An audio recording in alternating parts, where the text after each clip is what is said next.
All right, we are live yet again, doing another interview with another incredible author as part of our AI Literacy Week campaign to just make sure that teachers and parents and administrators and leaders and students all understand the importance of AI literacy, but also what AI literacy even is. So, super excited to be back. I am joined today by a dear friend of mine, Shannon McClintock Miller, the Future Ready Librarian, and also author of plenty of books.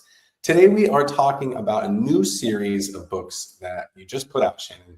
They are part of the ISTE Digital Explorers series. Tell us a little bit just about that series of books and things like that. And before you do, just to let everyone know, if you want to get a copy of these books for free, check out a link down in the chat and you can enter to win a free copy. But sorry, Shannon, to cut you off, please. Oh, well, it's great to be here. Thanks for having me, David. Well, I'm really excited about my new books. These are 4 in the series as of right now. And then in January, 3 more come out. So there'll be 7 altogether. And the cool thing is that it's a partnership between Capstone and ISTE. And so with 7 ISTE student standards, there are 7 books to support each one of those standards. And the first book that I wrote with Capstone ISTE is called Sonia's Digital World. And so in these books, Sonia and her friends and family have grown up a little bit. And so things like with Sonia Speaks Up, talking about, empowering kids as being not just, digital citizens, but really being able to support their own work and their friends. This one, Jack's Playground Plan, he's constructing a playground. So thinking about how kids, that engineering and kind of STEM focused.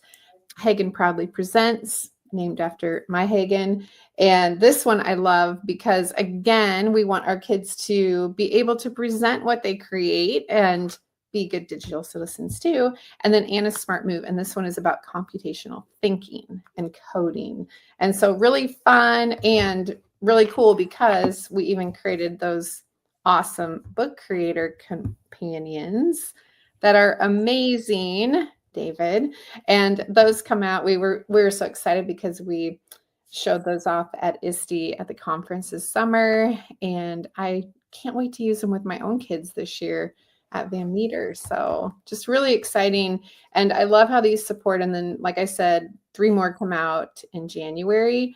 But what a great way to support our kids, in not only what we do as librarians and teachers, but having them be able to, even use those in the library at home, but even having those conversations, around those topics and really empowering them at such a young age. I love that.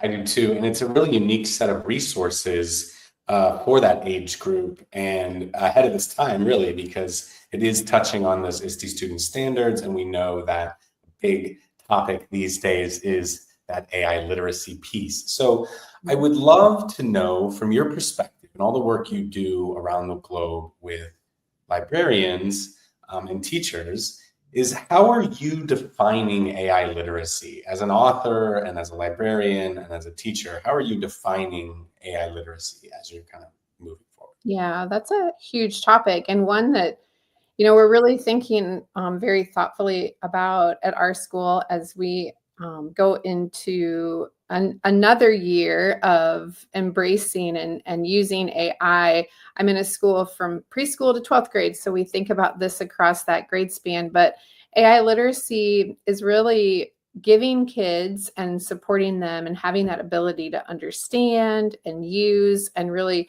question AI responsibly. We want them to not only be able to use it, but to be able to be thoughtful about it, thinking about that ethical piece, empowering them, and also having them be creative with it, be able to mix up their thoughts and what they're doing and really understand that, not just be these passive consumers of, getting that. And I think, as librarians and teachers, we can give them some of those practical skills when they're using AI. We can also have conversations, those critical thinking questions, and that ethical awareness that we want them to have. But again, being able to problem solve and be creative and see it as a partner, just to spark those ideas and be really innovative too. So it's a really important part of media literacy, and I'm excited for the conversations and the work that we'll do around AI literacy this year. Yeah, I am too. And it's really books like yours that are helping teachers keep that conversation, at the forefront, even with those littles, right? Because like you said, it's a big topic. There's lots to cover there, and we know we have to cover that ground gently with littles. And so having a set of books like yours is a really great way to introduce them. You talk about having these authentic experiences and giving them time to practice.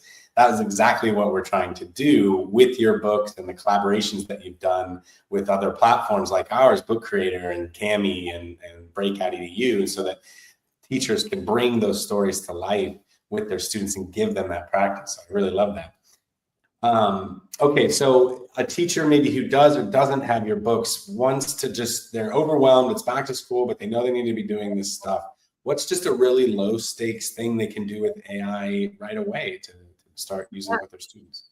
Absolutely. Well, like I said, we have these amazing book creator companions, reading companions that you can use. So that would be a really cool way. But one thing that we did last year, and the minute I saw the collaboration between Book Creator and Adobe Express, I was so excited.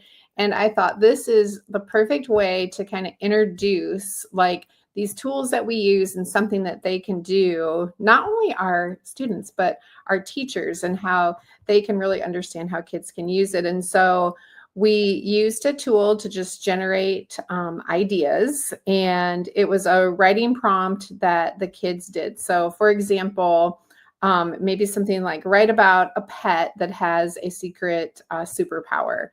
And kids would do that in Book Creator. And then because they can use Adobe Express within Book Creator, they can generate then something. Maybe they actually, in this project that we did with first grade, I love it when we like make a picture, like they drew a picture and we uploaded it into Book Creator.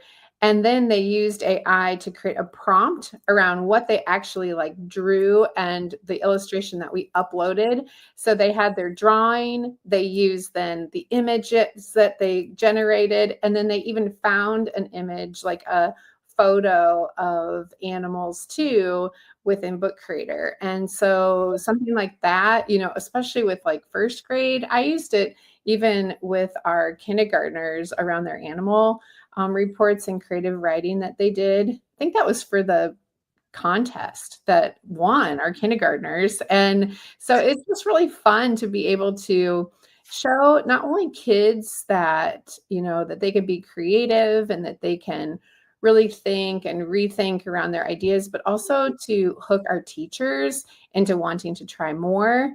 That would be a great and, just kind of a quick and easy way to really make them think about how powerful those tools can be.